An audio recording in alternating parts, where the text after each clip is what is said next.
Mga Kaimel, kumusta? Panoorin naman natin kung paano naka 17 kills yan. Karina natin.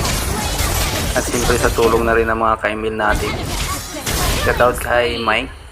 At kay Gerald. At kay Dindo. Dito sa pag-rank. Dahil sa kanila mas naka-score ng maganda yung ano natin. Karina natin. Malaki ng mga tropa natin mga Kaimel.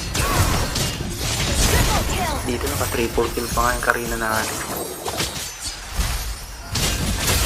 May pilit na bumawi mga Kaimel pero rugado na talaga. Legendary malala. Negosyo hindi na nakaporma. Ayun, sakit na ng Karina mga Kaimel.